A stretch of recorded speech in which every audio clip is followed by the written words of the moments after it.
Hello lovely people, it's Nicola back in the Stitches and Slapdashery sewing room. Do you like my little butterfly? We went out for tea this morning at our favourite tea shop, and the owner of the tea shop said, "Oh, I love your butterfly." I said, "Yeah, there was a hole in my t-shirt." The rest of the t-shirt's perfectly fine, but the other day I noticed a spot on it and I picked at it and the fabric just broke. It's not a particularly new t-shirt, so it was just weird though. So I sewed a butterfly button on there this morning so that I wouldn't look too messy going out.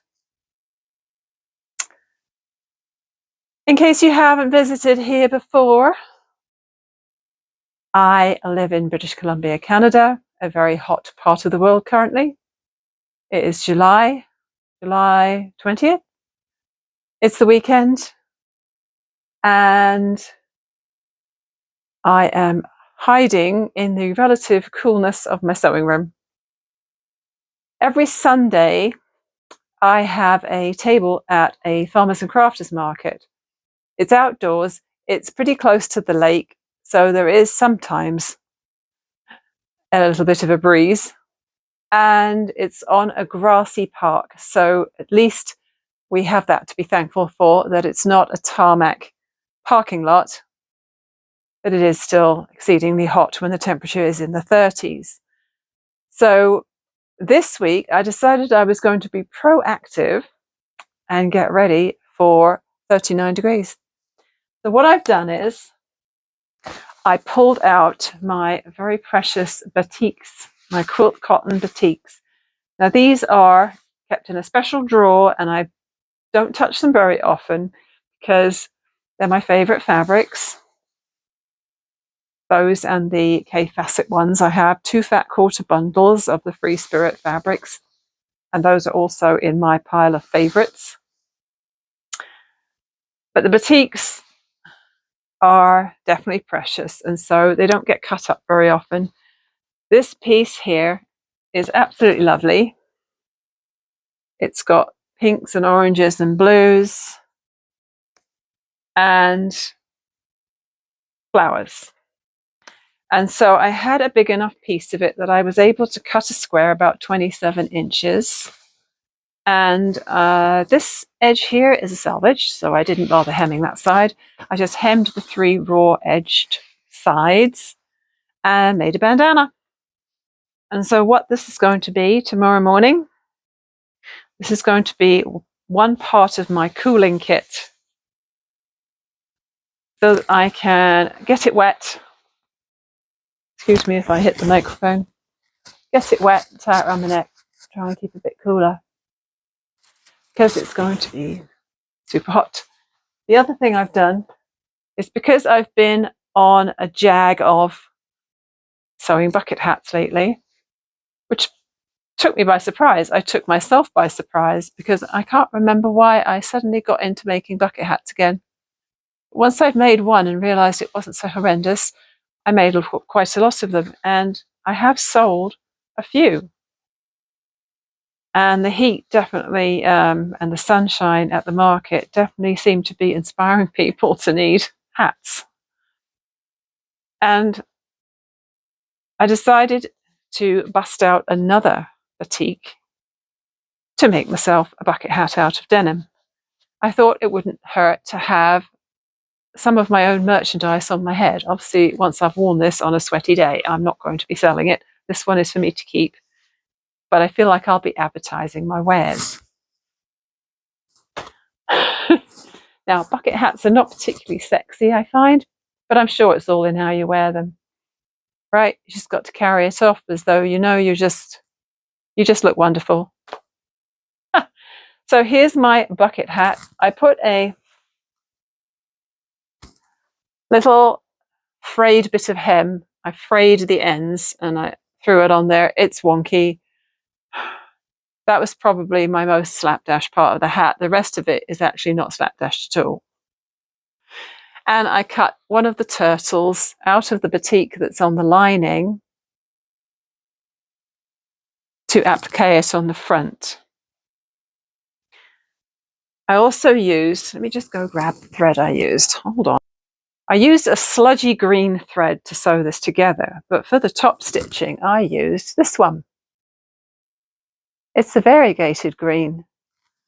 Now, there was a few years ago when we had, at the fabric shop, a whole ton of these coats threads, mostly this size. I think they might have all been this size, just the smallest size that they do. And they were discontinued colours. We just got a whole box of them. Well, as you can imagine, quite a few of those came home with me, especially the variegated ones, because those usually cost more. If you buy a solid, say it costs you $3 for a spool of thread that's a solid colour, it might cost you $3.20 for a variegated. Or, like the yarn companies do, which I find a little bit annoying, the yarn companies will sell you an 8-ounce ball of yarn. Oh, I'm defaulting into non-metric here, but anyway, you get the idea. An 8-ounce ball of solid yarn could be $5.99, but if you want to buy the variegated one, it'll only be a 5-ounce ball for the same price. Does that annoy you as well? It annoys me. Anyway, that's by the by. It's hard to see because the variegated green does blend in quite well with the denim. And on the parts where it's maybe a bit brighter, I don't know if you can see the stitching of the lines on the brim there, but because some of the greens are duller, they were really hard to see. I was doing these lines around the brim and trying to line each section up with the one before, and I couldn't see it in places. Just couldn't see it at all. So much easier when you use a contrast thread. The only downside to that is that you can see where you've done your joining and it looks a little bit thicker than the rest. Oh well. So the lining, it's beautiful. Now, I don't know whether this was a turtle batik from Maui or if it was from Fabricland, because when I went to Maui the first time, we stayed in Kihei, and there's a lovely quilt shop there, absolutely jam-packed with lovely stuff. And I bought a fat quarter bundle of turtle batiks. So this may well have come from there. And this one's got pinks, greens, yellows, a little bit of orange, and turtles. Put my label on the side in case I wanted to wear this way out. I don't know if I would, because that would mean having the denim. Why don't I test this out? Seeing as this is my hat, I'm going to test out how it feels with the denim on the inside. It actually doesn't feel too bad. Doesn't feel lumpy bumpy inside or anything. Pretty good. So here's the plan. Wet the bandana, wet the hat, and as that water evaporates, hopefully it will keep me a bit cooler. And obviously, take my swimsuit and a towel again so that I can go for a dip afterwards, because I will need it. Anyway, enough whining about the heat. You've heard it often enough. We're all suffering. One of the other products I'd like to carry at the market is bum bags / waist packs / fanny packs. Teehee. And I have not yet made any, not to sell anyway. I did make one a while back that my son really liked and he ended up keeping it. I'm such a good mum. I wish. So I don't think I've made any other since. The only one, oh, that's not quite true. Hold on a minute. This little guy here is one I made a while back. And this is the Bummity Bum Bag by Spencer Ogg. Now, Diane Spencer Ogg she does a few free patterns, but mostly paid ones, and they are absolutely excellent. And her videos are brilliant, and she always has a bit of fun going on in them. She always has a tea break. She always has a cup of tea partway through to remind you to take a break, and a certain kind of biscuit to go with the project of the day. I made this out of the denim that I dyed with the RIT dye. And what you do, it's a really, really basic one. It's just got the one pocket, the one thing. There's no extra pockets on it. One compartment, that's the word I was looking for. And then you sew a piece of vinyl on the back, and you can thread it onto an existing belt. Or I suppose you could make a webbing and clippy thing for it. Now, I wondered how this was going to work because I was concerned about it pulling, like the stitching, pulling on the vinyl there. And the interesting thing is that I lent this to Mr. Stitches for a while when we were going out for walks. I mean, we're still going out for walks, but he's now bought himself a special phone pouch that clips onto his belt, and he doesn't need this anymore. So he's given it back to me, but he did put a string through there and tie it around his waist for a week or two while we were walking. And my suspicions, I think, are correct. There is definitely a little bit of pulling, and he was not rough with it, and it was a very narrow piece of string, not a wide belt or anything, but there's definitely a bit of pulling there. And that would be my concern. If I sold this and then somebody ripped it in no time at all, they'd be thinking, oh, that was a crappy piece of product, wasn't it? I don't know why I bought that. Apart from that, it's a great idea. So I'm not sure what's happening with that one. Right now, it's tucked under my table here, along with a whole bunch of other things I've made that I haven't decided what to do with yet. So what I did yesterday was I made another of Diane Spencer Ogg's designs, and it's called the Amplector. And I have made one of those before. What happened to it? Oh, yes, that was the one I made with the Snoopy fabric, and I sent it to my sister. I have to confess, I wasn't 100% happy with what I did with the strap there. The Amplector is a nice little bum bag or crossbody bag.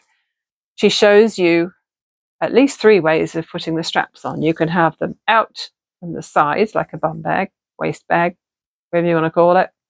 You can have it both from the top so that you can just wear it as a regular crossbody. And then there's another way where you can have an L configuration. So here's the top of the bag. One strap comes up, the other one comes out the side. So it actually works really well when you wear it because that's the shape of your body, right? It makes sense to have a more of an L shape coming out the side at the bottom and the top on the front. But I don't think I did the strap quite right because when I sent it to my sister, there was a lot of extra webbing flapping about, and I thought, hopefully she can figure out a way to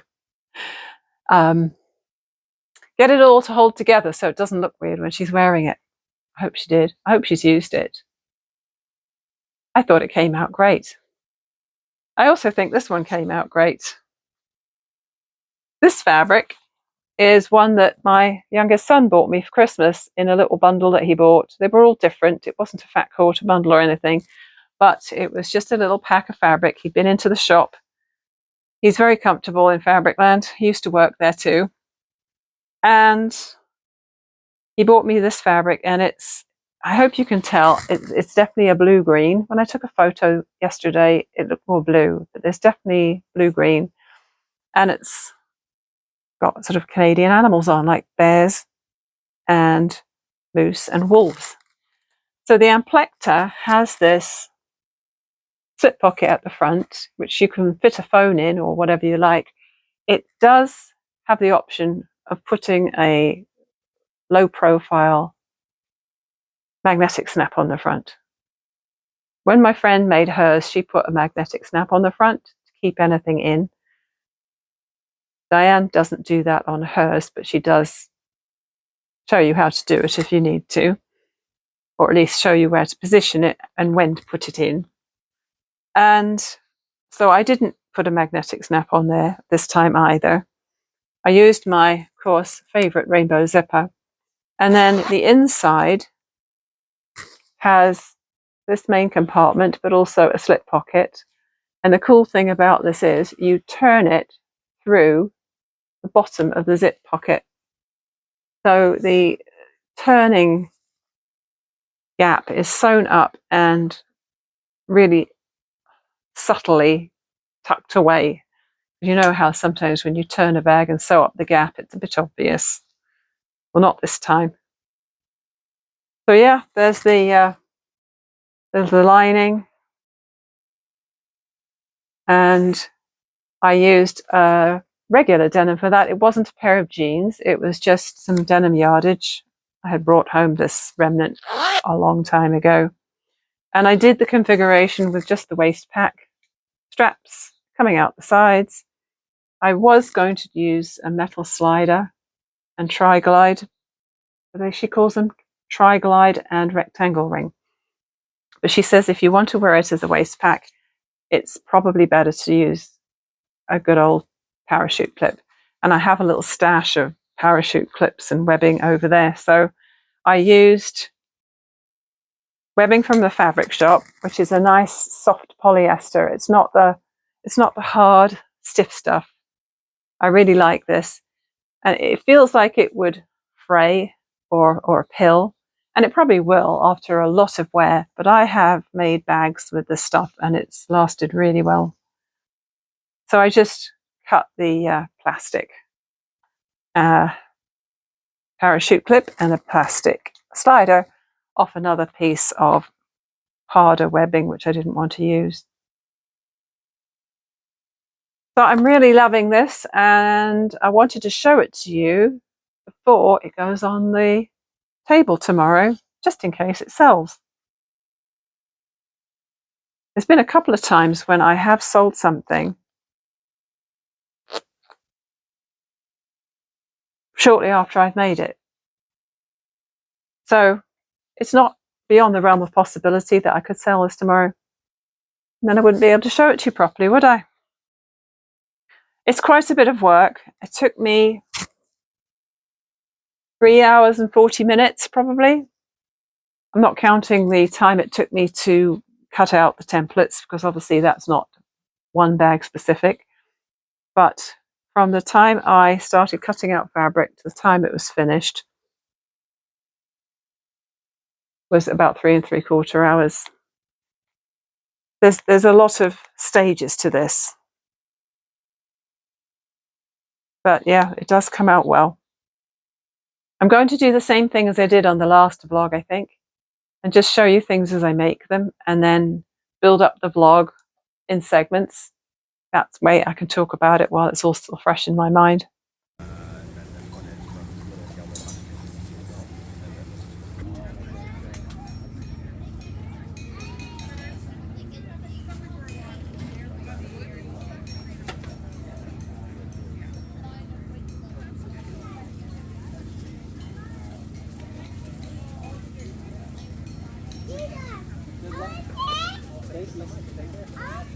Where'd you go? Over there, the park? You want to see them? Yeah.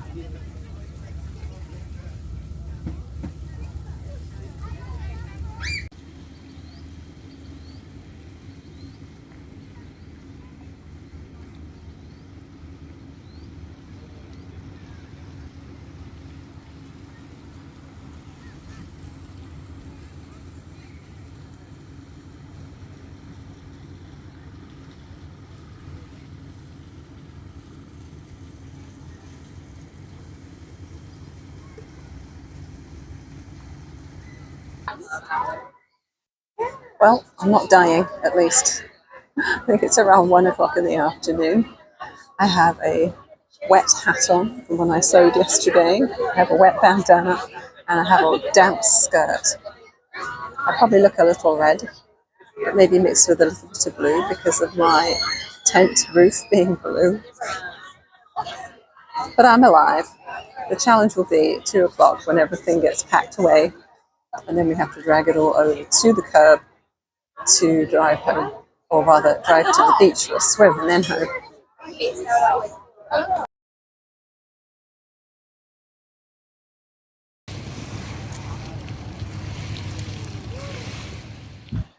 I don't know if rain was in the forecast today, but it actually just started raining as I stepped outside to get a bit of film of the view. It's just a weird day. It's windy. As I said, it just started raining. And I've got some towels on the washing line down there. And it's overcast. And it's 27 right now, and obviously supposed to be going into the 30s later. And it's smoky. You can actually smell the smoke today. And it's really pouring down. This is going to be awesome. We always need the rain. Always. I just hope it's enough to dampen things down out in the forests. I'm filming this bit with the back camera, so I cannot see the phone screen. I have no idea if things are lined up properly. I'm doing my best. I'm in my living room. It's another hot day, and I am just so far having a day at home, getting housework done and making soup and ratatouille and stuff like that. And then once I had done my housework, I sat down on the couch and did a bit more crochet. Here's where I am with the 4 skeins of all-in-one granny square. This one, oh, little guy got mixed up in there. This one, all finished, ends woven in, 15 squares of the blue-green. This pile here, the amethyst, almost finished, that skein. Just got a little bit left of it, and I think I have 12 of these made so far. So just 3 more of those to make, and the ends to weave in. I have all of these crocheted up, and I can't remember what the name of this one was. Hot Stuff, maybe. 15 squares of that, ends woven in. And just for fun, because I fancied a change, I did one of these, which is the pink punch, and I still have most of this skein to crochet up. So what I wanted to do is just have a little play with these squares and think about what sort of sweater I could make with them. So I'm just going to lay some out and we'll see how it looks. Because I'm thinking I would need 4 squares across for the body. This is just throwing them any old where because I really don't know how it's going to work out.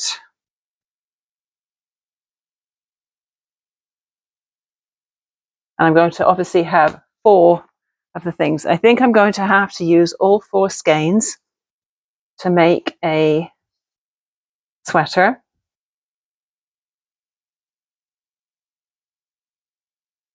Because it uses a lot. And because each skein is 250 grams, this is going to be a heavy sweater. Oh, those are the same. Can't have 2 the same next to each other, can I?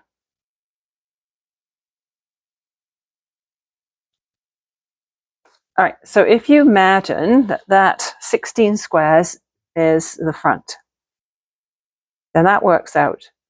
Now, on the Yarnspirations website, they have a hoodie pattern, which I quite like, except that I hate the way they did the sleeves.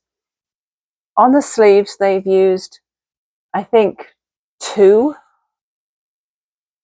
squares to start with, and it does this really sudden decrease to 1 square at the wrist, and I really didn't like it.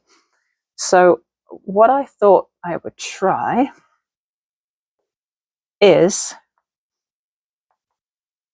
you imagine that I'm constructing the sleeves separately and then attaching them.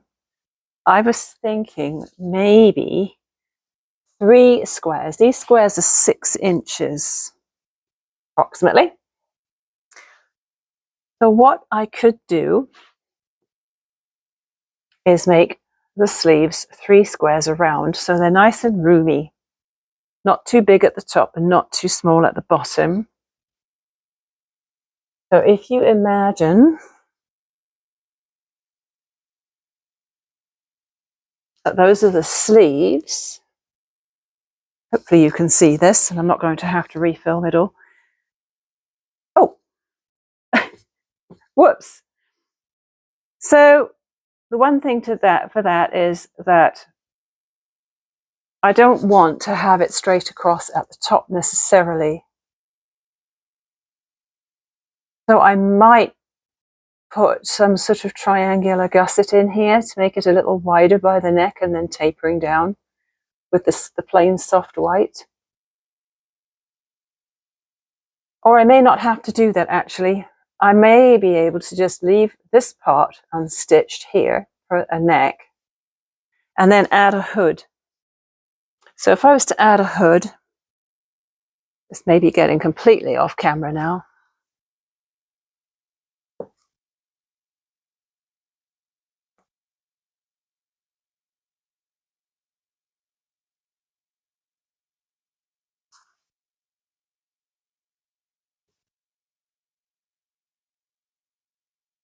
So these are my thoughts. This is just be the front, obviously. You've got to imagine that there's another 16 squares behind this. There's another 2 squares behind this. I could put there. Won't worry about the colors right now. So there's 2 full sleeves. And then there is this hood would be 2 layers.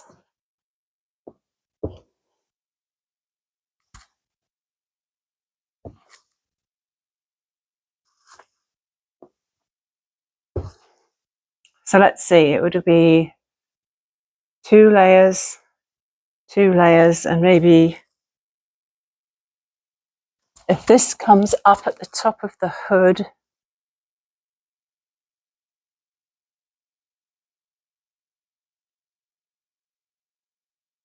oh boy, my head can't wrap around that one.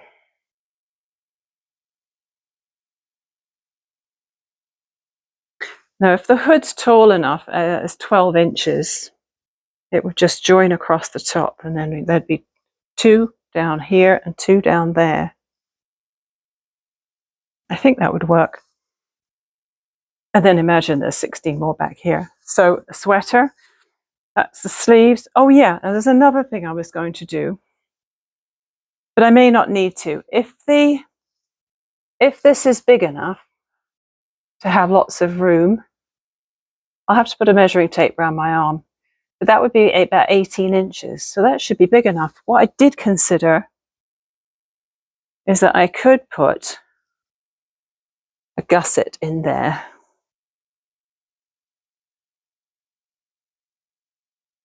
To make it more roomy. So that would be 6, 7, 14 plus 32.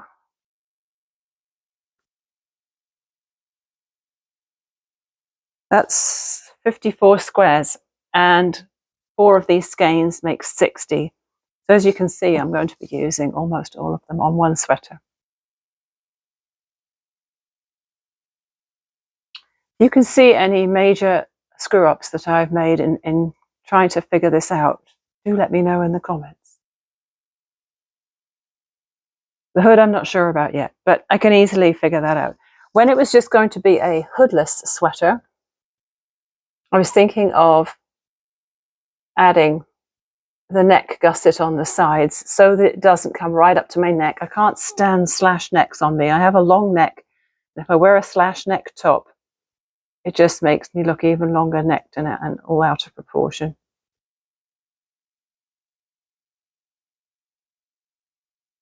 And I don't want to have this just flapping about. Like if it's attached to a hood, that's great. But if it's just flapping about on its own, I wouldn't like that.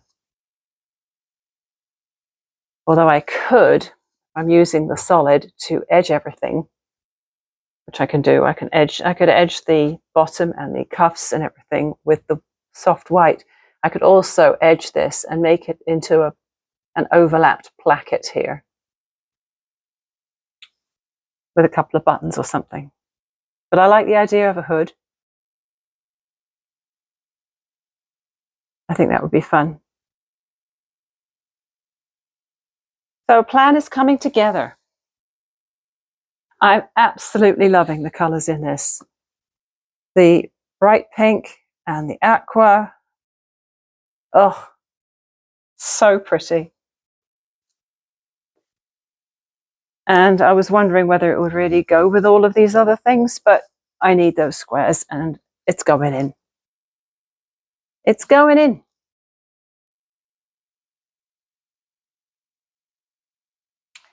I'll move you around so you can have a look at it from this side.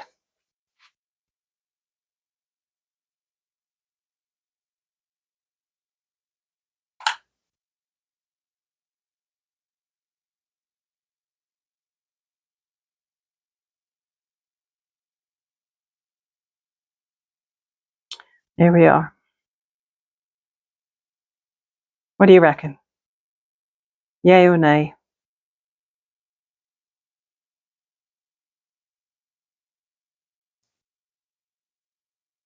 Good grief, you wouldn't believe the faffing, the faffing around it takes me to get started on the filming sometimes. Got to remember the light, got to get the camera straight. I'm not sure if it is, but it'll have to do. And then I have to check that I don't have anything, you know, going on where I need to straighten stuff out. Oh yeah, and I just went and hit the microphone. Okay, let's just start that bit again.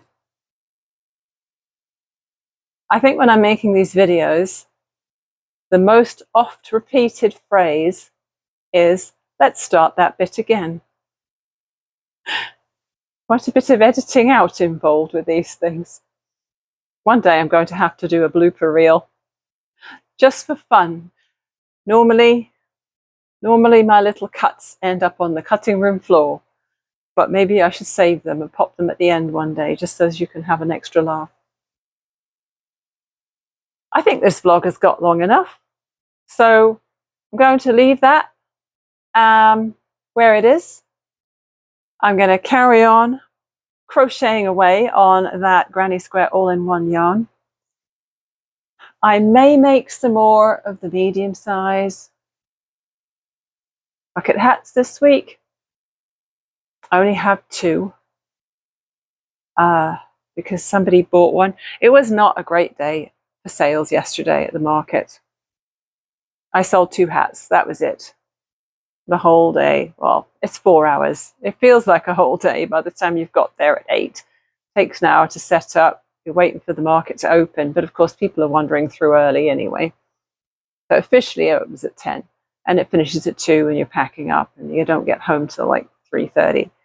So it feels like a whole day. So just to sell 2 hats wasn't exactly great. And I only have 2 medium ones left. I have a handful of the large and I have a couple of the small.